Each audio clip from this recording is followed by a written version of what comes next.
Hello everyone, good morning, जय Shriman Narayan. Welcome to my new vlog. तो जी कैसे हैं आप सब? आशा करती हूँ कि आप सभी बहुत अच्छे होंगे और हम भी ठीक है। तो जी एक बार फिर से स्वागत है आपका मेरे यूट्यूब चैनल में।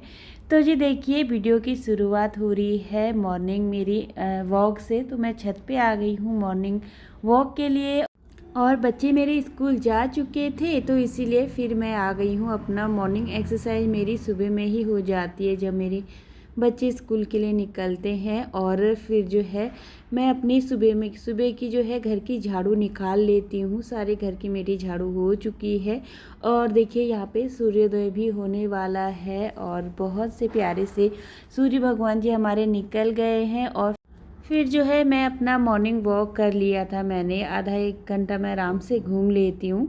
बच्चों के जाने के बाद फिर मैं अपने घर में झाड़ू वगैरह सुबह की निकाल के फिर चली जाती हूँ मॉर्निंग वॉक के लिए। और सुबह का टाइम थोड़ा सही भी होता है, आपके अंदर ना थोड़ा बहुत एनर्जी होती है सुबह में कोई भी काम करने की। और मॉर्निंग वॉक या फिर एक्सरसाइज जो भी आप करते हैं, अगर आपको बहुत सारे लोगों के बच्चे सुबह में जाते हैं, उनको इतना ज़्यादा टाइम नहीं मिल पाता है, बिज़ी रहता है सुबह का शेड्यूल। और अगर बहुत सारे लोगों के बच्चे हो जाते हैं बड़े, तो उनको जो है रहता है सुबह में जैसे टाइम मिल जाता है, तो वो आपके लिए बहुत गोल्डन टाइम है। तो उसको आप बिल्कुल भी वेस्ट ना कीजिएगा और सुबह में यही कोशिश कीजिए कि आप टाइम से उठ जाएं। ब्रह्म मुहूर्त में अगर आप एक दिन 2 दिन उठ करके देखेंगे, फिर आपको पता चलेगा कि आपके लाइफ में कितने ज़्यादा चेंजेस हो रहे हैं। एक दिन आपको मन नहीं करेगा, 2 दिन मन नहीं करेगा, पर धीरे धीरे आप अपनी आदत बनाइए। अच्छी हैबिट बनाने में थोड़ा बहुत टाइम लगता है और आदत बिगाड़ने में बिल्कुल भी टाइम नहीं लगता। जैसे कि हमें लेज़ीपन आता है, तो उसमें तो क्या होता है, बॉडी को रेस्ट ही होता है। पर सुबह का ये जो टाइम होता है ये बहुत ज़्यादा ज़रूरी है सबके लिए। और अपने आप को स्वस्थ अगर आपको रखना है, फिट रखना है, तो सुबह में ब्रह्म मुहूर्त में उठिए, भगवान जी का ध्यान कीजिए और बाहर जो है हमारे वातावरण का एंजॉय लीजिए। और सुबह का मौसम भी और वातावरण भी बहुत ज़्यादा शांत होता है, तो मन और दिमाग दोनों को शांत रखता है। तो इसीलिए जो है सुबह में सबके लिए ज़रूरी है ब्रह्म मुहूर्त में उठना। और घर के काम तो डेली ही होते हैं, तो उनको हम थोड़ा बहुत स्किप कर सकते हैं। घर के काम थोड़ी देर बाद भी हो सकते हैं, पर लेकिन जो सुबह का जो टाइम होता है 8 बजे से पहले, 7 बजे से पहले, तो उसके बाद ना फिर दिन में तो दोपहर ही हो जाती है जब सूर्य भगवान जी पूरा निकल जाते हैं ना। फिर जो है मतलब उतना ज़्यादा बाहर घूमने में अच्छा नहीं लगता जो सुबह की जो है हवा लेने में है। तो बस फ्रेंड्स, यहाँ पे फिर जो है मैं नीचे आ गई थी। नीचे आने के बाद सबसे पहले मैंने अपनी ब्लैक टी वगैरह बनाई। झाड़ू तो मेरी सुबह में ही लग जाती है। सूर्य भगवान जी के निकलने से पहले मैं अपने घर में झाड़ू वगैरह निकाल लेती हूँ। और यहाँ पे फिर हस्बैंड को ऑफिस जाना था, तो टाइम के हिसाब से हर काम को करना चाहिए। तो हस्बैंड को जाना था, तो इसीलिए फिर मैं नीचे आई, उनके लिए ब्लैक टी बनाई, साथ में मैंने भी ब्लैक टी पी ली थी। और फिर उनको पराठे खाने हैं, तो फटाफट से मैंने यहाँ पे आटा गूँथ लिया था और उनके लिए इस तरीके से घी वाले गर्मा गर्म पराठे दे दिए थे उनको। और आज मैंने क्रंची पराठे नहीं बनाए, आज सॉफ्ट ही बनाए हैं। और मक्खन मैंने निकाला हुआ है, अभी रात में ही मैंने मलाई जमी हुई थी मेरी, काफ़ी दिन हो गए हैं, मलाई मैंने इकट्ठा करके रख देती हूँ मैं।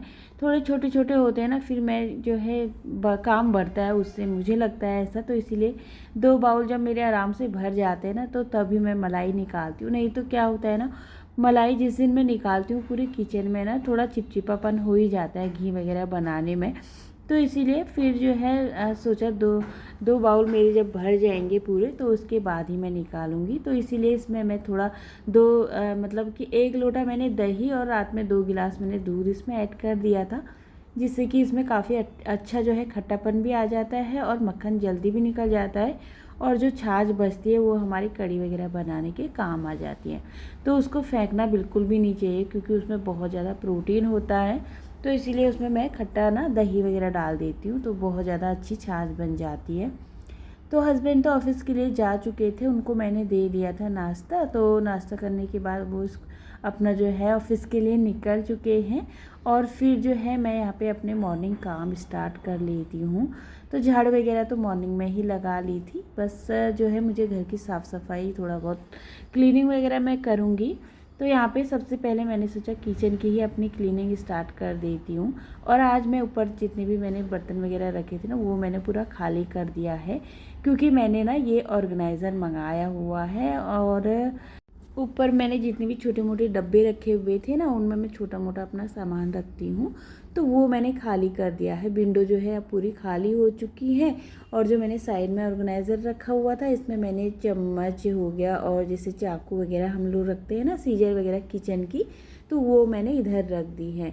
और ये ऑर्गेनाइज़र वैसे काफ़ी अच्छा है तो स्मॉल, पर इसमें थोड़ा बहुत जो है डब्बे वगैरह मेरे आ गए हैं छोटे मोटे, जैसे कि खड़ा मसाला, धनिया, जीरा, वही सब ये सब चीज़ें हम रखते हैं, तो ये मैंने इसमें रख दिए हैं। बाकी जो मैंने फ्लावर पॉट आपके साथ शेयर किए थे, तो वो भी मैंने ये छोटे मोटे से जो है किचन में अपने इस तरीके से डेकोरेट कर दिया है।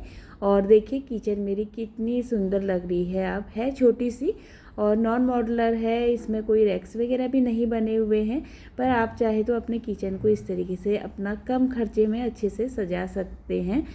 ये छोटे छोटे फ्लावर पॉट काफ़ी अच्छे मिल गए थे मुझे, और तो ये मैंने ऐसे इस तरीके से अपने किचन को सजा करके रख दिया है एकदम कम खर्चे में। और हमारे किचन में ना ऊपर कोई मतलब रैक्स वगैरह कुछ भी नहीं बने हुए हैं, तो इसीलिए ऊपर तो बर्तन रखने का बिल्कुल भी जो है बनता ही नहीं है। तो नीचे ही मैंने बास्केट वगैरह लगा करके, कितनी बार मैं आपके साथ शेयर भी कर चुकी हूँ अपनी वीडियो, तो नीचे मैंने बास्केट में ही बर्तन रखे हुए हैं। और फिर मैंने इस तरीके से कर्टन लगा दिया था किचन में, तो किचन मेरी बहुत ज़्यादा जो है अब काफ़ी अच्छी लगने लगती है मुझे। तो इस तरीके से मैंने अपनी किचन को डेकोरेट कर लिया है।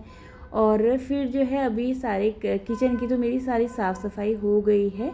और रात में जो मक्खन मैंने निकाल करके रखा हुआ है मलाई, तो वो जब मेरे सारे काम ख़त्म हो जाएंगे उसके बाद मैं आराम से करूँगी, नहीं तो फिर मेरा नहाना धोना और पूजा पाठ जो है रह जाएगी। फिर टाइम लेट हो जाता है ना, तो फिर पूजा पाठ करने में इतना ज़्यादा मुझे अच्छा नहीं लगता। तो इसीलिए मैं हमेशा कोशिश करती हूँ कि 8:30-9 बजे तक मैं अपने काम जो है कर लूँ और फिर अपनी पूजा पाठ कर लूँ।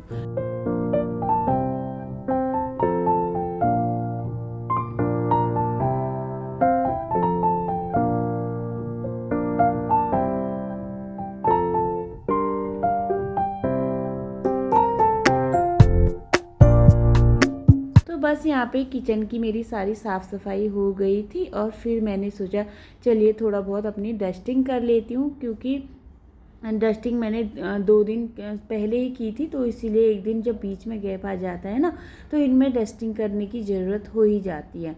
तो बस यहाँ पे मैं डस्टिंग मैंने करी और फिर मैं सीधे लग गई थी, पोछा लेकर के आ गई हूँ। इस तरीके से बैठ के ही मैं पोछा लगा लूँगी। और अगर आपको अपना वेट लॉस करना है ना, तो आप अपने घर के काम खुद करिए और इस तरीके से बैठ करके आप पोछा लगाइए।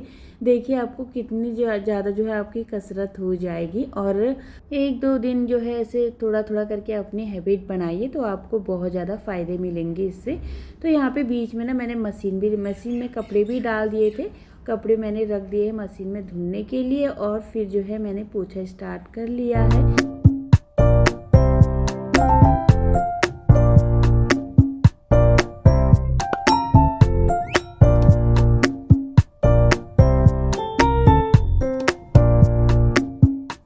तो जी घर की सारी साफ़ सफाई हो गई है और फिर यहाँ पे मेरा नहाना भी हो गया था। तो फिर चलिए, आजकल चल रहे हैं नवरात्रे, तो बस यहाँ पे मैं फिर मंदिर में आ गई थी। तो चलिए सबसे पहले मैं पूजा पाठ कर लेती हूँ, थोड़ी देर माता का ध्यान कर लेती हूँ। और माता स्तुति आजकल ज़रूर करनी चाहिए। माता की स्तुति बहुत सारे लोग करते हैं और बहुत सारे पाठ भी करते हैं। तो थोड़ी देर माता रानी की मैं पूजा पाठ कर लेती हूँ, थोड़ी देर हवन कर लेती हूँ। घर में सच में बहुत ज़्यादा पॉजिटिविटी आती है और खुद अपने मन को भी बहुत ज़्यादा शांति मिलती है, बहुत अच्छा लगता है नवरात्रों में। तो फ्रेंड्स, मंदिर में पूजा पाठ करने के बाद फिर मैं थोड़ी देर जो है यहाँ पे उपला लेकर के आ गई थी, उसको मैंने जला लिया है। और फिर जो है माता रानी के मंदिर में थोड़ा सा हवन सामग्री डाल करके पूरे घर में जो है मैं दे देती हूँ। और फिर जो है यहाँ पे मेरी पूजा पाठ तो हो गई है। फिर मैंने यहाँ पे अपने लिए चाय चढ़ा दी थी। तो चलिए यहाँ पे नाश्ता वगैरह करने के बाद मैंने अपनी चाय पी ली है। तो चलिए सुबह के काम तो यहाँ पे मेरे सारे निपट चुके हैं। बस यहाँ पे मैंने जो मलाई निकाल करके रखी है इसको मैं फेंट लूँगी और फिर थोड़ी देर फेंटने के बाद इस तरीके से फिर इसमें मैं ठंडा पानी ऐड कर दूँगी। जल्दी से है जो है ये निकल जाता है, ज़्यादा टाइम बिल्कुल भी नहीं लगता ठंडा पानी डालने से। और बस यहाँ पे मैंने इसको थोड़ी देर 2-3 मिनट इसी तरीके से ऐसे फेंट लिया था अच्छे से। और फिर इसमें मैंने ठंडा पानी डाल करके अच्छे से मिक्स कर लिया है। मिक्स करने के बाद फिर मैं जो है यहाँ पे ठंडा पानी डाल करके उसको थोड़ी देर छोड़ दूँगी। तब तक जो मेरे छोटे मोटे काम है वो कर लूँगी। और सर में दर्द होने की वजह से फिर से मैंने यहाँ पे अपना चश्मा लगा लिया था। बीच में मैंने आपको बताया था ना कि मेरी प्रॉब्लम हो रही थी, तो इसीलिए फिर मेरा यहाँ पे चश्मा बन करके आ चुका है। तो ज़रूरी है थोड़ी देर पहनना, तो इसीलिए मैंने अभी पहन लिया है। बीच में मैंने थोड़ी अपनी वीडियो भी एडिट करी और इसीलिए फिर जो है एडिट करते समय मैं पहन लेती हूँ। और सर में दर्द ना हो इसलिए थोड़ी देर इसको पहन करके मैं रख लूँगी। वैसे अभी मुझे इसकी ना आदत नहीं हो रही है, अजीब सा लग रहा है पूरे फेस में। तो थोड़ी देर पहनूंगी फिर मैं इसको उतार लूँगी। मेरे एकदम शरीर मुंह में ना जैसे पूज जैसा लग रहा था। तो बस यहाँ पे ना फिर लंच का भी टाइम हो गया था और फिर इतनी देर मैंने मक्खन को भी छोड़ दिया है। और यहाँ पे मैंने आलू की थिचवानी बनाई है आज। तो इस आलू की थिचवानी मैंने चढ़ा दी है और फिर मैं यहाँ पे जितना भी मेरा मक्खन निकल गया था साइड में, तो इसको जो है मैं पूरे कढ़ाई में रख देती हूँ। इसी में मैं इसको बना लूँगी, यही वाली कढ़ाई में। तो फिर से मैंने इसमें ये ठंडा पानी डाला और जितनी भी इसमें छाछ है वो छाछ को मैंने इसमें निकाल दिया है पतीले में।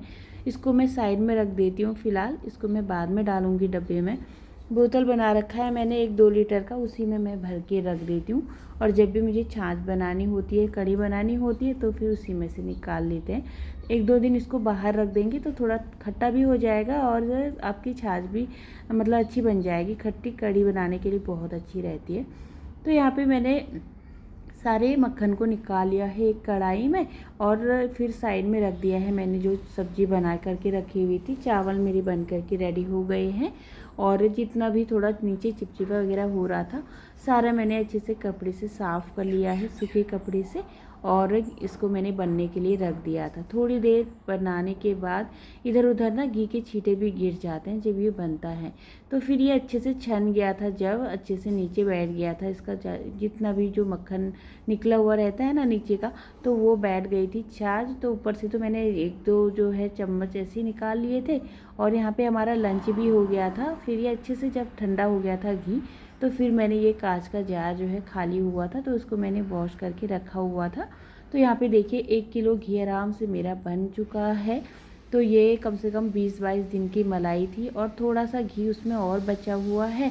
तो उसको मैं जो डेली यूज़ वाले जो पराठे वगैरह बनाती वो वाले डब्बे में डाल दूँगी।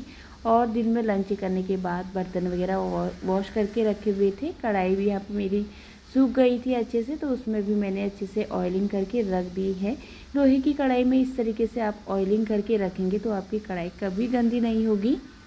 और आशा करती हूँ कि आज की वीडियो आपको पसंद आई होगी। और कैसी लगती है आपको मेरी वीडियो कमेंट करके ज़रूर बताइएगा। चैनल पर नए आते हैं तो चैनल को सब्सक्राइब कर लीजिएगा। राधे राधे।